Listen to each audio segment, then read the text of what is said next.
kira-kira yang menjadi bahasa ASEAN, bahasa Melayu atau bahasa Indonesia.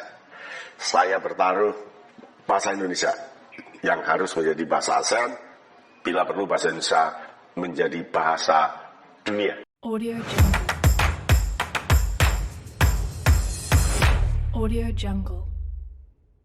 Assalamualaikum warahmatullahi wabarakatuh. Salam Kak Yano Bintang. Jelas-jelas bahasa Indonesia akan memenangi percaturan diplomasi bahasa di tingkat ASEAN. Perdana Menteri Malaysia mengusulkan bahasa Melayu menjadi bahasa ASEAN.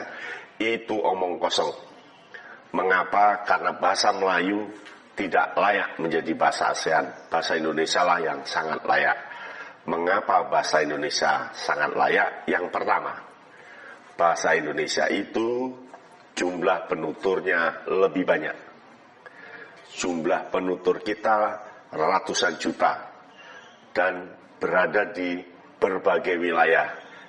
Penutur bahasa Indonesia itu ada di Indonesia, ada di Brunei, ada di Malaysia sendiri, ada di Timor Leste, kemudian ada di Thailand bagian selatan, lalu ada di Australia bagian utara, dan 52 negara mempunyai program studi di universitasnya, program studi bahasa Indonesia.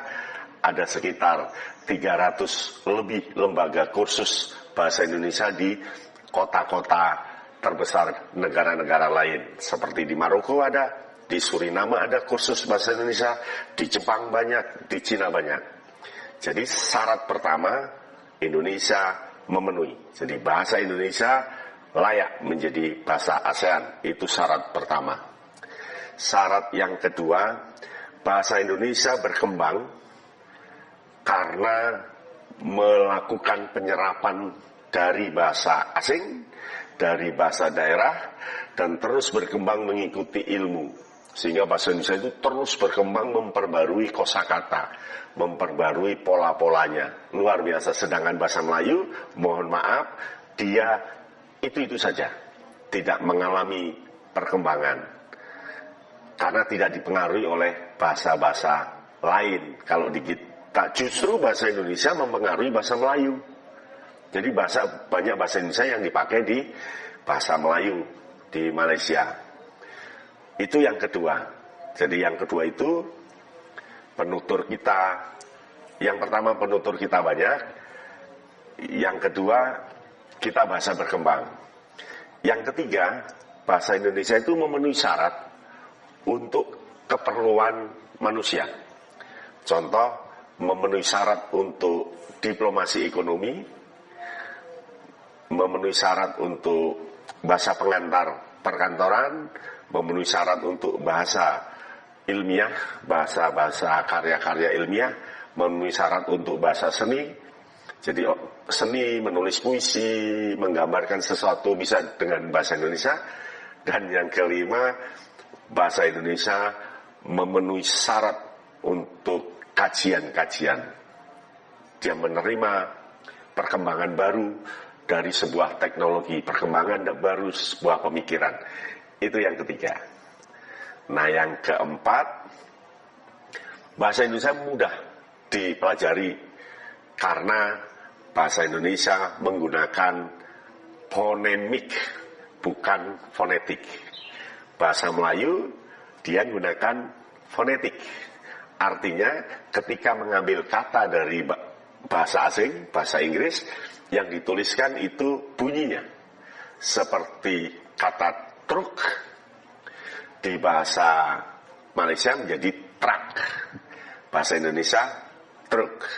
Meskipun mengucapkannya truk, meskipun mengucapannya truk, tapi tetap nulisnya truk. Asli kata dari bahasa Inggris bus, B-U-S, Malaysia bacanya bus, nulisnya bus. Indonesia nulisnya bus, B-U-S. Meskipun ucapannya base, a base, bus, tidak masalah. Yang penting tulisannya bus. Nah, inilah yang membuat bahasa Indonesia mampu merangkul, menjembatani, menampung semua dialek dari bahasa daerah yang ada di Indonesia. Contoh, kata semangat, orang Jawa mengucapkan semangat. Orang Medan, Sumatera Utara, semangat. Orang Aceh, semangat. T-nya agak di ini. Lah, orang Bali beda lagi, semangat. Orang Flores ada S di belakang, semangat. Tidak masalah, bunyi berbeda. Yang penting katanya sama, semua orang paham kalau itu artinya kata semangat.